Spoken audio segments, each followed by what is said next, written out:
I'm Dr. Lillian Parks, and I was national president from 1978 until 1982.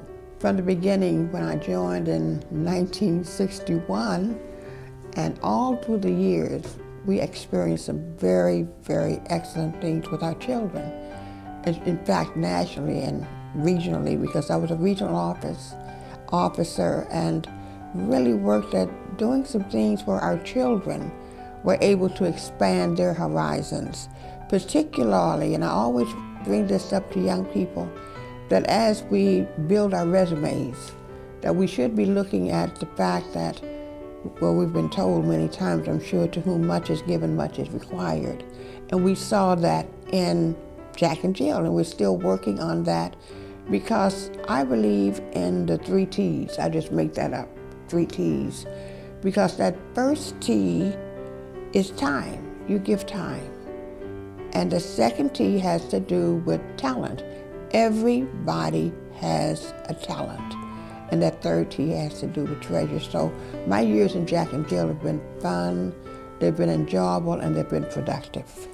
And right now, I'm the president of our associate group. I'm not through with Jack and Jill yet, but because it's a joy. It's a joy.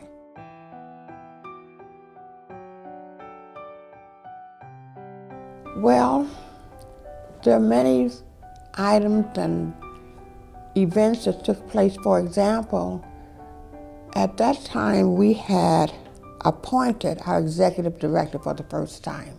We saw a need, and we just simply, that was a part of our decision. And so I was proud of that, to have an executive director. I was proud of the fact that we were able to just develop some things that we had thought about. But that was one of the main things. And of course, we were proud of the fact that we worked with a foundation that looked at some items that we had had in Central Region and really gave us the funds and the expertise to help us. That was important to us. And of course, I think that in working with the senior being the national president, we implemented many ideas, and we were happy with them, we were proud of them, and I'm proud of them still. I think that that was the main thing that we really enjoyed, really developing our 5 fastest, where there were 4 then, and working with that. So that was what we enjoyed.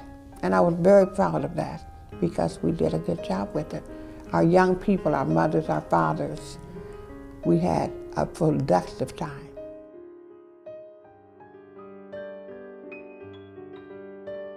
What makes it relevant is that we have some of the same concerns. For example, I just completed a workshop on the industries, the things that we have invented. And that's always interesting to young people because 80 years ago, of course, those kinds of things were invented. However, we were stressing the fun things and really fighting hard for civil rights, because at that time our children could not go skating in certain skating rinks and ice rinks and that kind of thing. We couldn't go to certain movies. And some of that still, unfortunately, exists today. We're looking forward to the future, for example, to see what and how things are developed. For example, and I will always probably tell our children about our contributions to this country. Every day that we get up and begin our work day or whatever we're doing, we use some things that we have developed and we have created ourselves. For example, when you get up and you have a clock there, a clock was invented by a black person named Banneker. And you go to the refrigerator, that was another African American who invented the refrigerator. And there were those who, if you're driving a car, you have Garrett Morgan, stoplights. They said, oh, we did. I said, there's so many. But that is still here because we're not sure yet of where we're going to be as we go along. Even in just a few months, we don't know where we're going to be as far as our challenges that will be with us. Because I know Martin Luther King said in his I Have a Dream speech that he would like to see the day that his children, they're paraphrasing here, where you're judged by not the color of your skin, but by the content of your character.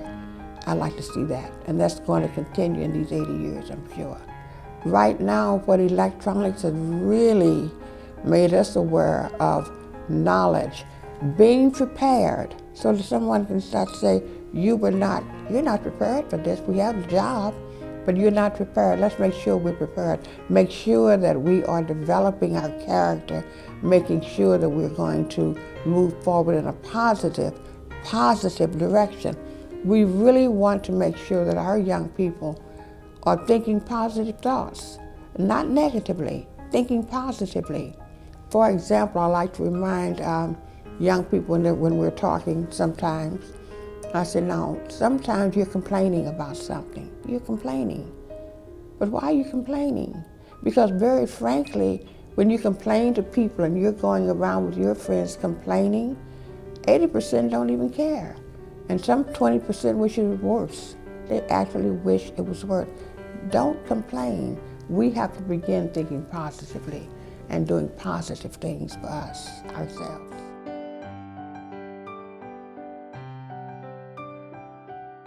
I really feel that we need to go back and review where we are and where we want to be. For example, we need to let our young people know that in order to develop some things and making this a better place for all children, we need to teach and learn what I like to call it the 4 Ds. We have a dream, and that's our goal. Whatever that goal is, it's a dream. And then, of course, we're determined, and we're also dedicated, and through diligence, that can work. And this is for Jack and Jill. What I look at, too, is that we need to really look at where we are right now in this country and where we want to go. That's going to take some courage. It's going to take some determination. And we need to help our young people to develop that. I'm not sure that we do a good job in interacting and saying what could work and what doesn't, but our young people need to know how to do that themselves, to know how to let people know, I'm not so pleased with that. I think we need to start something different, just on our own. And we're going to need to do that because we're looking at the economy, and we're really looking at that very carefully. We're talking about jobs, being prepared for jobs, making sure that we're able to interact with people and do that well. But being prepared, we have to be ready for that. And we have to keep our thoughts where it's possible for us to do some things and do it. Not be afraid to do things that are what we need to do. And giving them the courage and the kind of things that says to you that we're determined, we can get it done. Let's do that. And it's going to continue, particularly now. And very frankly, I'm just hoping that we can continue our children, because there are those who think that when we began really the integration of schools, for example, that we were assimilated. We were not assimilated. We're still not assimilated solely, but we've improved. But we need to continue to improve, because there are those who really judge us by the color of our skin, not by the content of our hearts or by the content of our character. So we need to work on that.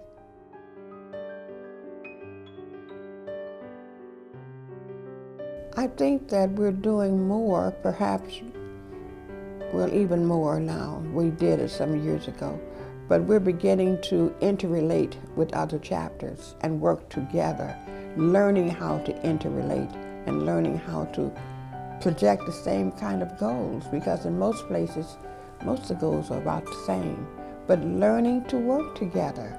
Sometimes we're more competitive than we should be. So I like the idea of young people working together. We have some of the same things in our chapter, in Central Region in our chapter. We have the Lillian Parks scholarship, and we also have a contest. But we want to make sure that your goals are what others are thinking in a different way, perhaps. But yes, we need to interrelate with one another.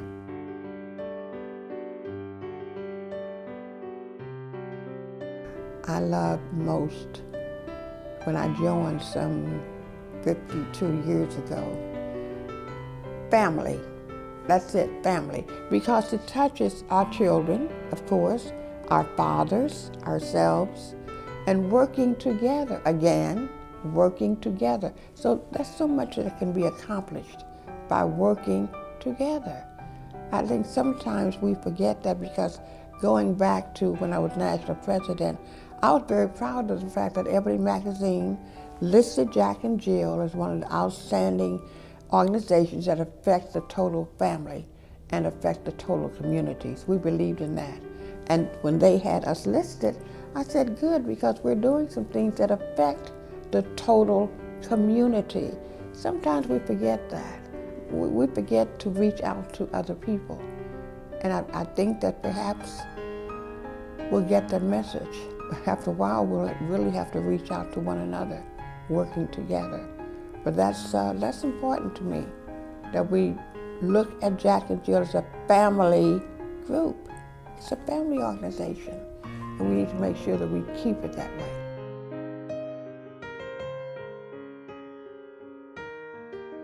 That's interesting.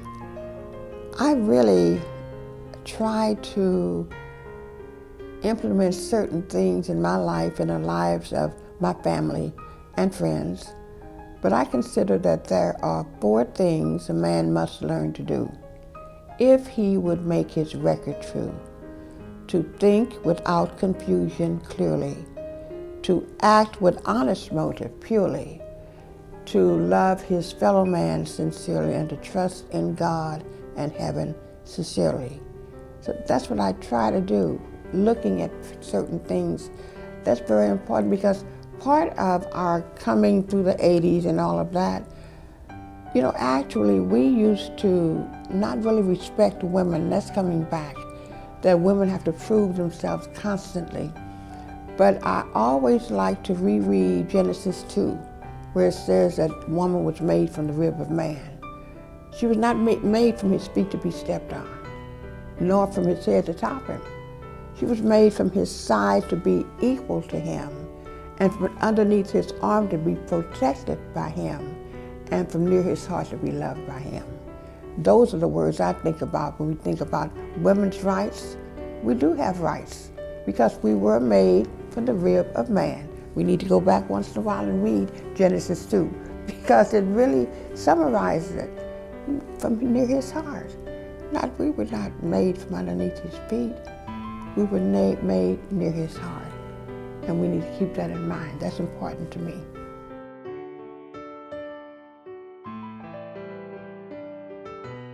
One word is family. That's it. When you say one word, I can have a lot of words, but it's family.